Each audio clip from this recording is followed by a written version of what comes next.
우리 신약성경 디모데전서 2장 말씀입니다. 디모데전서 2장 1절부터 우리 7절까지 말씀, 디모데전서 2장 1절에서 7절까지 교독하고 우리 7절은 같이 읽도록 하겠습니다.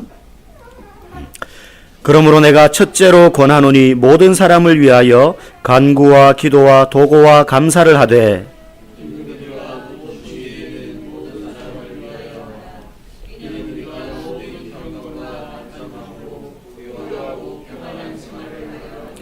이것이 우리 구주 하나님 앞에 선하고 받으실 만한 것이니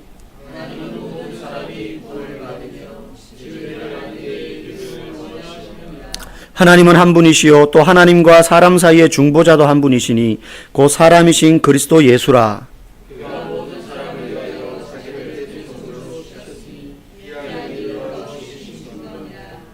이를 위하여 내가 전파하는 자와 사도로 세움을 입은 것은 참말이요 거짓말이 아니니 믿음과 진리 안에서 내가 이방인의 스승이 되었노라. 아멘. 사명과 기쁨이라는 제목으로 잠시 은혜를 같이 나누기를 원합니다. 그리스도인에게 있어가지고 떼놓을 수 없는 신앙의 행위 중에 예배 그리고 기도가 있겠죠.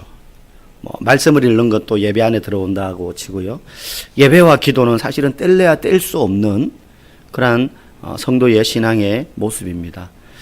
근데 기도와 예배의 차이를 여러 가지로 설명할 수 있겠지만, 신학적으로, 여러 가지 형태로 설명할 수 있지만, 가장 쉽게, 구분하려면요. 예배는 수동적입니다. 틀이 잡혀 있고, 순서가 있고, 담당자가 있고, 나는 앉아서 전해진 말씀을 듣는 거죠. 그죠?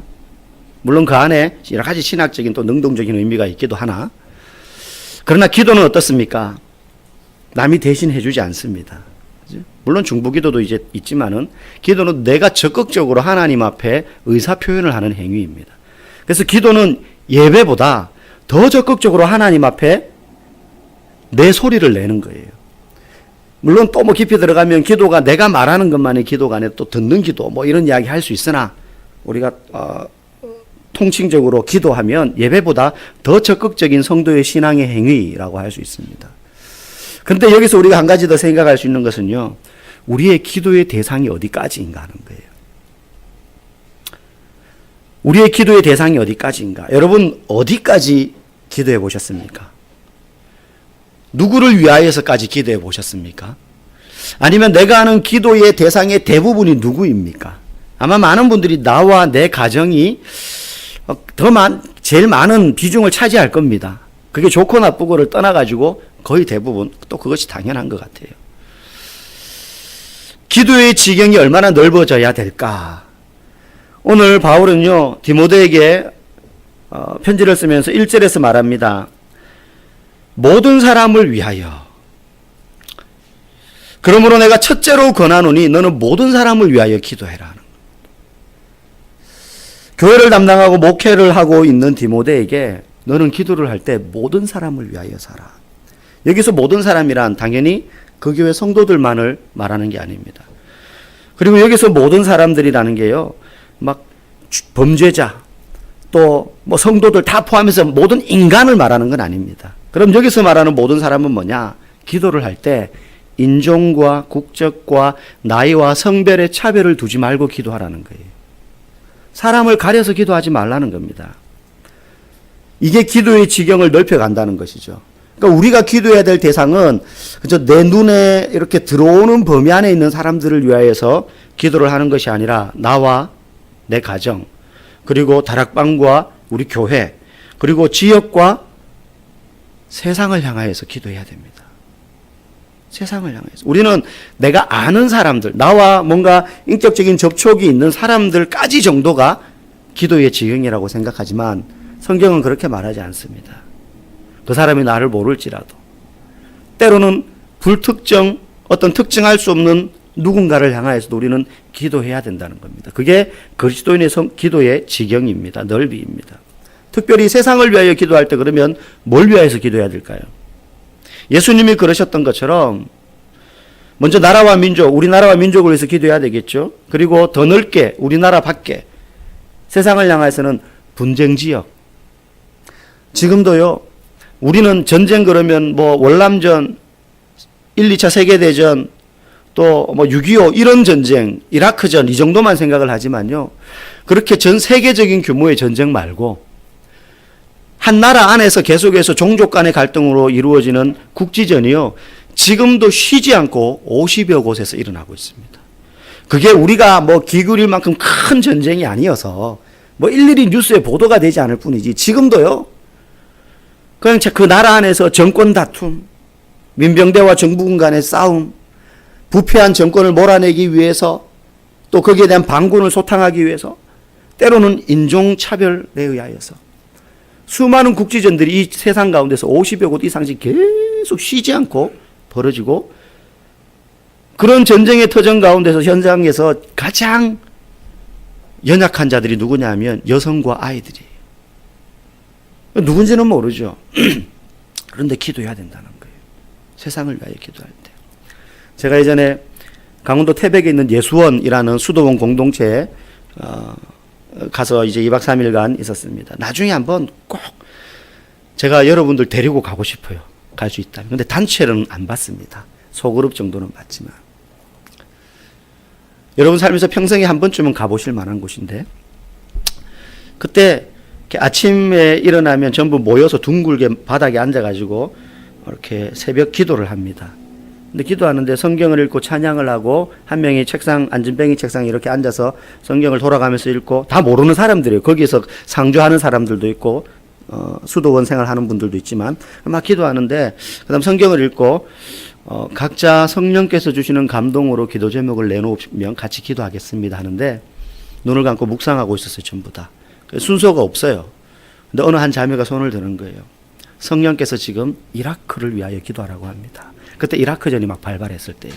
미국이 이라크를 이제 침공해서 전쟁을 하고 있었죠. 성령께서 저에게 이라크를 위해서 기도하라고 합니다. 그래서 우리는 그렇지 이라크 위해서 해야 되지. 근데 특별히 그 이라크에서 미군의 폭격으로 죽어가는 수많은 여성들과 고아된 아이들을 위해서 기도하라고 합니다. 그래서 그때 거기에 있는 서로 모르는 사람들이 그 기도 제목을 가지고 정말로 뜨겁게 중보하면서 기도하는데요. 마치 내 가족을 위해서 기도하는 것처럼 그런 뜨거운 마음을 가지고 기도를 했던 경험이 있습니다. 성도의 기도는요. 세상을 향하여 특별히 분쟁 지역에 박해받고 가난과 굶주림으로 때로는 신앙의 박해를 받고 그리고 생명의 위협을 느끼는 누군지는 모르죠. 어느 지역인지도 잘 몰라도 돼요. 그런데 그런 지역을 위해서 그런 이들을 위해서 그런 고통받는 이들을 위해서 특별히 우리나라에도 그런 분들이 있죠. 소외받은 이들.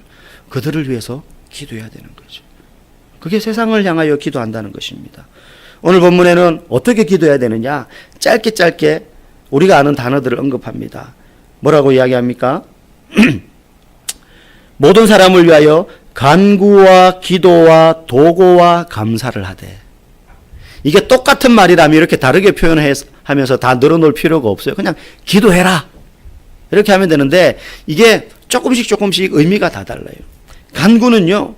긴박한 어떤 문제를 두고 그 문제가 특별히 빨리 이루어지기를 원하면서 하는 기도예요. 우리가 주께 간구합시다. 병자를 위해서, 갑자기 사고 난 일을 위해서, 어려움 당한 일을 위해서 간구합시다. 간구죠. 기도는 뭐냐? 우리가 보통 알고 있는 하나님을 향하여 아뢰는 것, 그걸 통칭적으로 기도라고 말합니다. 그 다음 도고는 뭘까요? 사실 이 도고란 말은 신약 성경 전체에서 여기 디모데전서 2장 1절과 4장 5절 딱 두 군데만 나오는 단어입니다. 그러니까 한글로 도고로 번역이 되기도 했고 도고로 번역된 원어도 요 두 군데만 딱 나와요. 쉽게 표현하면 우리가 잘 쓰는 말 중보 기도한다는 거예요.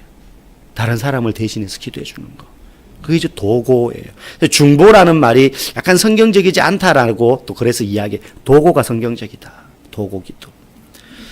그리고 마지막에 감사로 기도해라. 이거 말 그대로 이제 하나님께 이루어질 것을 믿으며 이미 이루어진 줄 믿고 감사하는 거죠. 선행적으로 감사하는 거예요. 미리. 두 번째, 바울은요, 디모데에게 모든 사람을 위하여서 기도하되, 그 다음 좀 축소합니다. 기도의 대상을. 2절에 보니까 특별히 임금들과 높은 지위에 있는 모든 사람을 위하여 하라. 그 모든 사람들 중에 성별과 인종과 국적과 뭐 이런 거를 차별 두지 말고 모든 사람을 위하여 기도하되, 특별히 연약한 자들을 위하여 기도하고, 또 그 가운데 임금들과 높은 지위에 있는 사람들을 위하여 기도하라라고 말합니다. 왜 그러면 이런 권세자들을 위하여 우리가 기도해야 되는가? 하나님께서요, 인간이 살아가기 위하여서 통치하는 권세자들을 두셨고 그들을 주관하고 계시기 때문입니다. 로마서 13장 1절에 보면요, 각 사람은 위에 있는 권세들에게 복종하라. 왜냐? 권세는 하나님으로부터 나지 않은 것이 없기 때문이다. 이 땅에 있는 권세가 자기가 힘있고 실력있고 잘해서 그 자리에 올라간 것 같으나 그 통칭적인 권세의 근원은 하나님으로부터 다 부여된 것이라는 거예요. 그걸 인간이 잘 쓰느냐 못 쓰느냐의 문제지, 권세는 원래 인간에게 있는 것이 아니라 하나님의 소유물이었고 하나님으로부터 나온 것들입니다. 그래서 그 권세를 하나님이 다 정해 주셨다고 합니다. 그래서 그들이 때로는 권세자들이 합당하지 못하게 그 권세를 휘두른다면 더욱 그들을 위해서 기도해야 되는 거예요. 그들이 올바르게 통치할 수 있도록, 하나님이 주신 권세를 정당하게 사람들을 위해서, 대중들을 위해서 잘 쓸 수 있도록 기도해야 되는 거죠. 사람들이 술 한잔 들어가면은 오징어처럼 질겅질겅 씹어대는 대상이 정치인들입니다. 그죠? 뭐 대통령 욕하고 뭐 뒤에서는 나라님도 당연히 욕할 수 있는 거죠. 대통령도 욕할 수 있고 정치인들 욕할 수 있고 힘있고 권세 있는 자들 다 욕합니다. 그리고 싫어합니다. 그럼에도 불구하고 우리가 왜 그들을 위해서 기도해야 되는가? 2절에 보면요, 말합니다. 이는 우리 같이 한번 그 부분 읽어볼까요? 시작.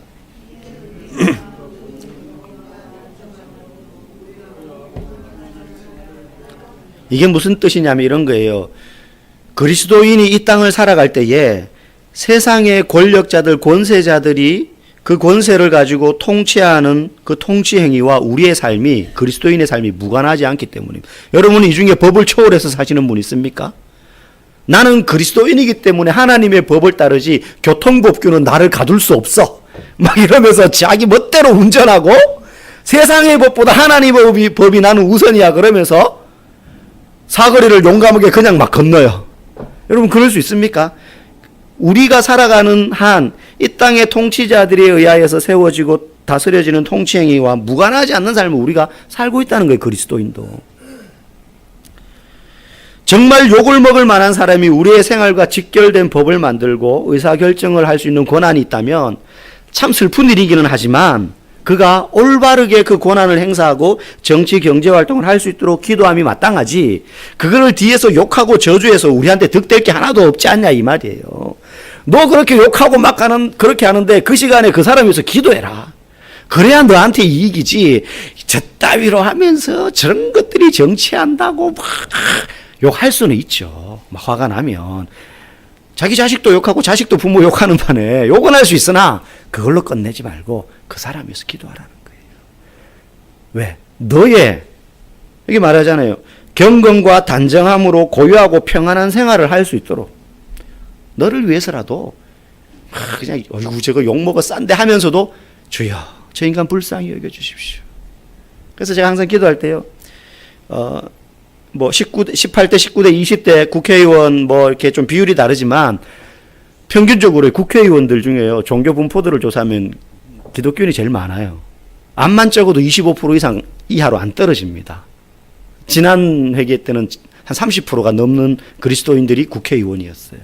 국회의원 중에 그 정도가 그리스도인들이었어요. 그래서 저는 항상 기도할 때 다른 사람 모르겠고 주여 예수 믿는 국회의원들 제발 하나님 두려워하며 정치하게 해달라고. 자기 이익 따지기보다 그냥 사람들 다수가 원하는 것보다 그거는 2차고 1차적으로 하나님을 두려워하며 뭐 실명을 대면 알만한 분들, 어떨 때는 막 너무 가슴 아플 때는요, 한 사람은 여당이고 한 사람은 야당이어가지고 TV에 막 둘이 막 욕하고 삿대질하고 싸우는데 한 교회 성가 대원이에요, 그분들이.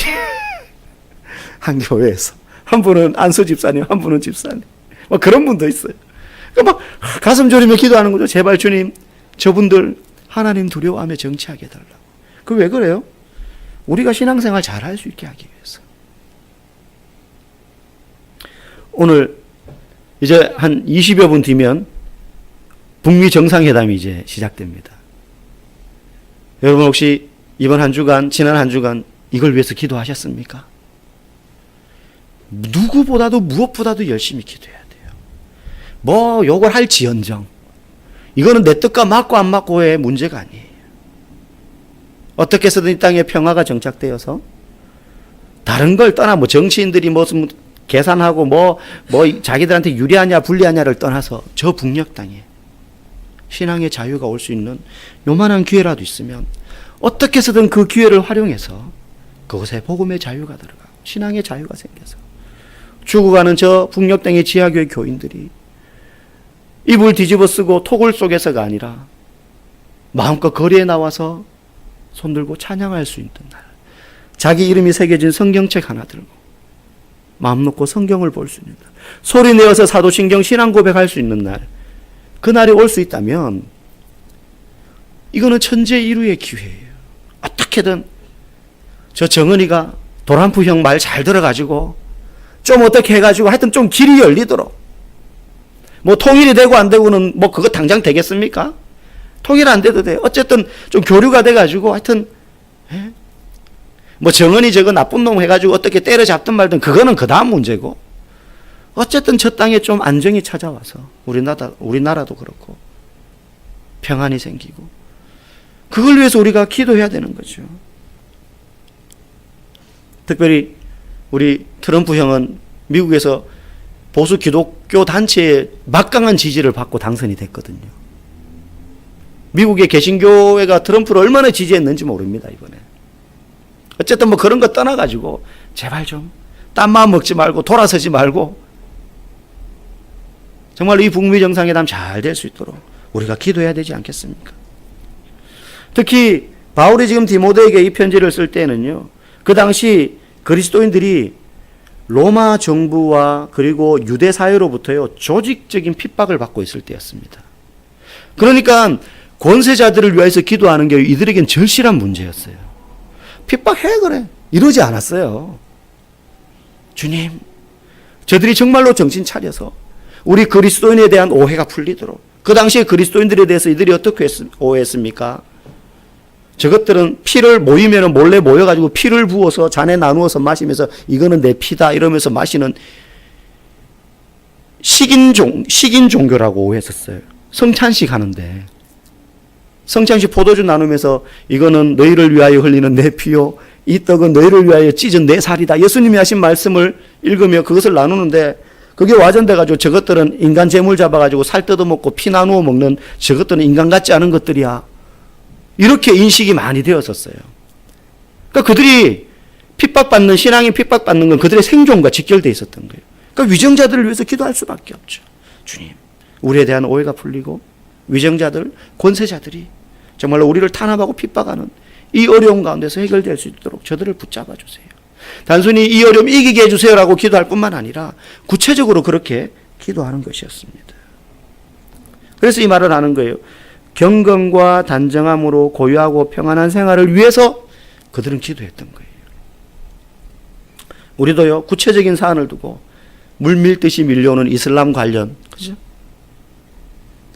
뭐 그 중에 팩트 체크를 해야 되지만 또 동성애 관련, 학생인권 조례, 그것이 다 나쁜 건 아니나 그 중에 독소 조항이 있다는 거죠.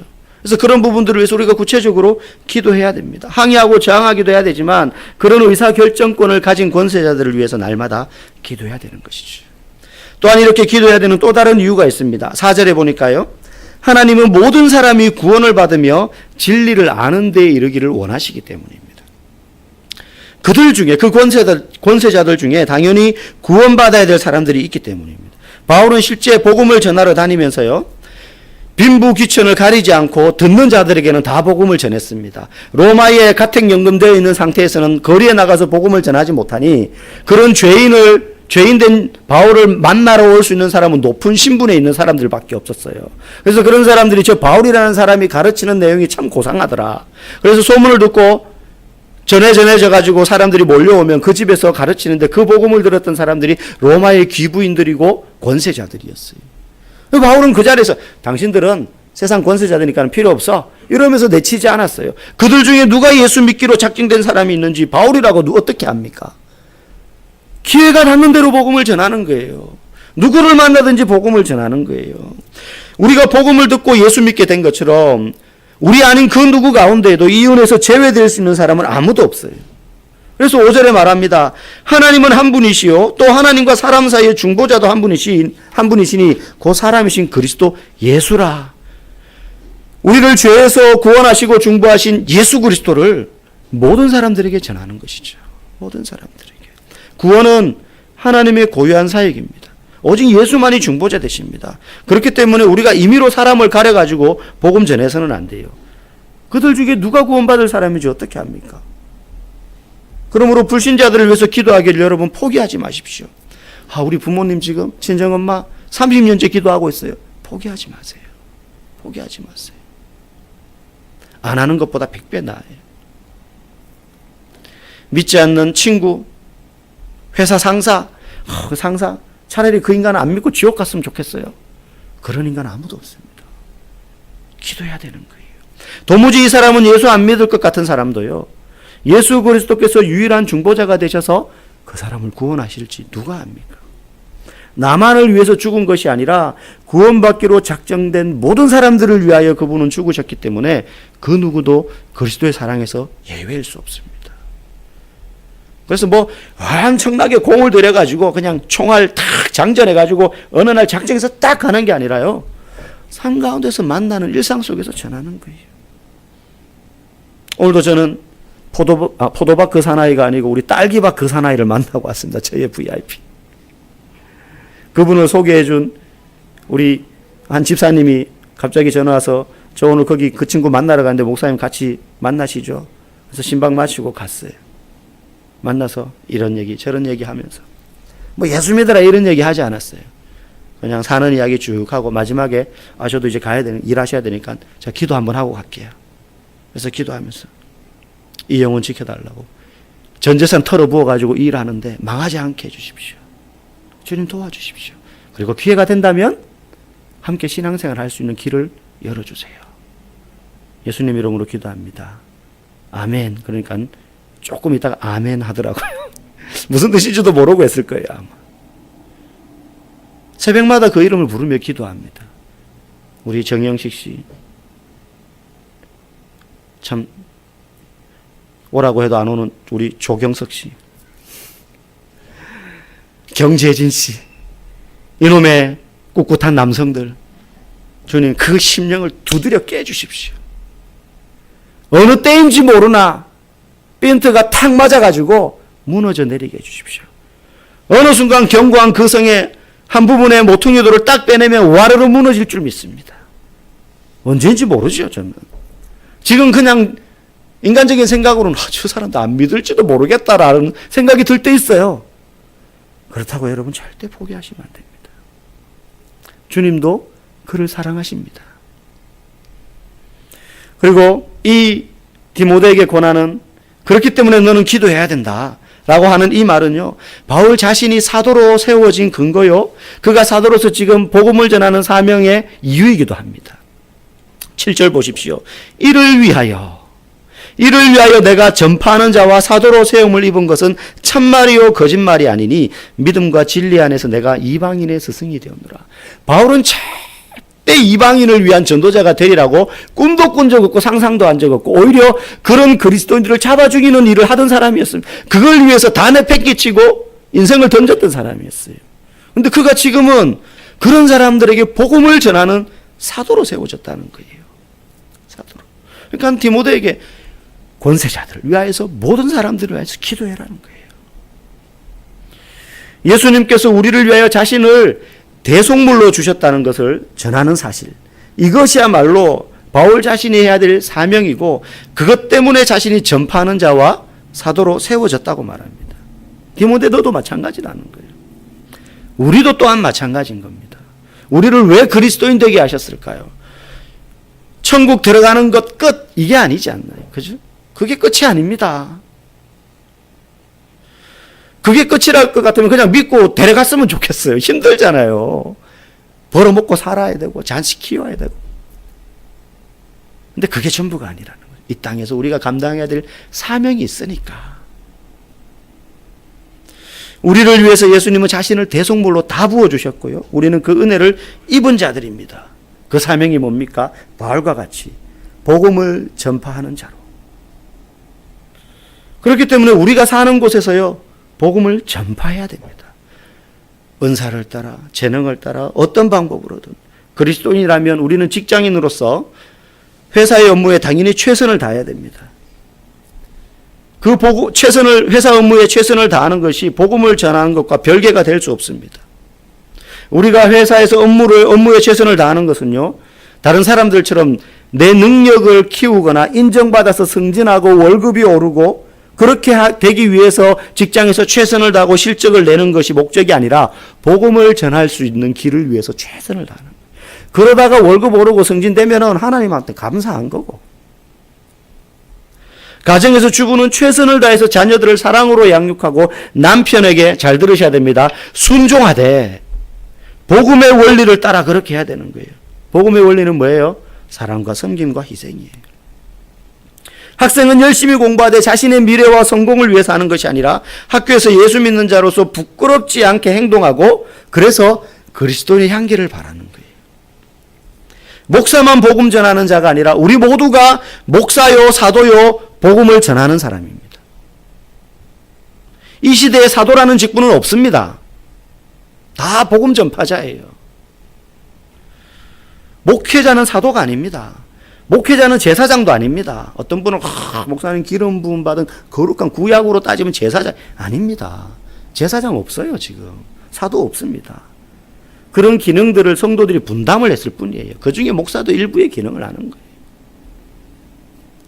굳이 말하자면 가르치는 역할을 하는 거죠. 우리는요, 그걸 떠나가지고 다 전파하는 사람입니다. 복음 전파자. 이것이 사명임을 깨달을 때요, 우리 안에 어떤 일이 생기느냐, 심령의 변화가 생기는데요, 내가 살면서 하는 모든 일의 가치가 달라집니다. 별거 아닌 것 같은데요, 청소를 하나 해도, 회사에서 세일즈를 할 때에도, 내가 수학 공식을 외우며 공부를 하나 하고 영어 한자를 더 외우더라도, 집에서 쌀을 씻고 청소를 하고 빨래를 하더라도요, 이 의미를 모르면, 우리의 인생의 사명이 복음을 전하는 것이다 라는 것을 모르면 남편 월급 오르면 기쁘고 자녀 성적이 오르면 기쁠 겁니다. 그런데 그건 사명이 모르는 사람들도 다 그것 때문에 기뻐요. 누구나 다 기뻐요. 그런데 진정 그리스도인의 사명이 복음을 전하는 것이다.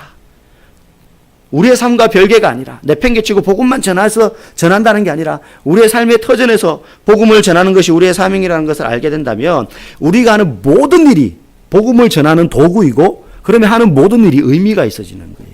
가치가 있어지는 거예요.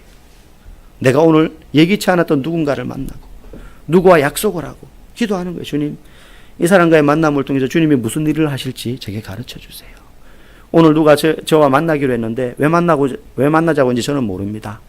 걱정도 되고 또 기대도 되지만, 주님, 이 만남을 통하여서 주님의 복음이 안 믿는 사람이라면 흘러가기를 원합니다.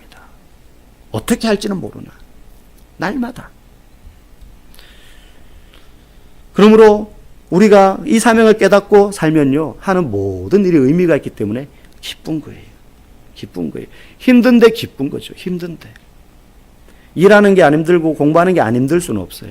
그런데 기뻐요. 기뻐하면서 힘든 것과 기쁘지도 않고 막 성질 나는데 힘든 거하고는 천지 차이입니다, 여러분. 간구와 기도, 도구와 감사로 하던 그 사람이, 도무지 예수 믿을 것 같지 않던 그 사람이 복음을 듣고 예수 믿게 될 때 비로소 내가 사명을 감당하는 것이구나라고 알게 되므로 기쁜 거죠. 때로는 사탕 하나로 그 사람이 전도될 수 있습니다. 저도 그렇게 해서 교회 왔어요. 사탕 때문에. 여러분 중에 주일학교 때 처음 교회 오신 분들은 빅파이, 초코파이에 끊을 수 없는 유혹 때문에 교회를 못 끊고 계속 다니다가 지금 이 자리에 계신 분들도 혹시 있을지 모르겠습니다. 따뜻하게 먼저 인사하는 그 인사 때문에, 행복해 보이는 가정의 모습 때문에 그 누군가가 나도 예수 믿고 싶어라고 이야기할 수 있는 거예요. 어떻게 접촉점이 이루어질지 모르나 중요한 건 우리가 늘 그 마음을 가지고 영혼들을 대해야 되는 것입니다. 그리고 일을 해야 되는 것이죠. 어머니로서 아내로서 자녀와 남편을 위해서 사랑으로 섬기며 밤낮으로 기도해서 그들의 마음에 복음이 깊이 자리 잡아 참된 그리스도인이 되어갈 때 남편과 자녀가 그때 그 여인은 사명을 감당하는 거예요. 기뻐하게 되는 거죠. 자녀와 남편 가정을 위해서 걱정하기보다요, 기도하십시오. 우리의 삶에 갈급한 문제가 있으면요, 무릎을 꿇고 주님 앞으로 나오십시오. 회사 거래처가 줄어서 걱정이 될 때 그 걱정은 주님께 던져버리고 오히려 내 삶에 복음을 전할 거래처가 줄어드는 것 때문에 슬퍼하며 주님 앞에 기도하셔야 됩니다. 물건 하나 더 팔 곳이 줄어들어서 슬퍼할 것이 아니라 주의 복음을 전할 곳이 줄어들기 때문에 주님 마음이 아픕니다. 내가 한 곳이라도 더 복음을 전할 수 있도록 길을 열어주십시오. 그때 우리에게 기쁨이 넘치는 거예요. 신앙생활의 진정한 기쁨은요, 그리스도인의 사명을 감당할 때 넘치는 겁니다. 저와 여러분의 삶에 이 사명 감당함으로 한 영혼이 변화되고 우리 가정이 변화되고 자녀와 다락방과 교회가 변화되고 우리의 삶에 사명 감당함으로 기쁨이 넘쳐나기를 주님의 이름으로 간절히 축복합니다.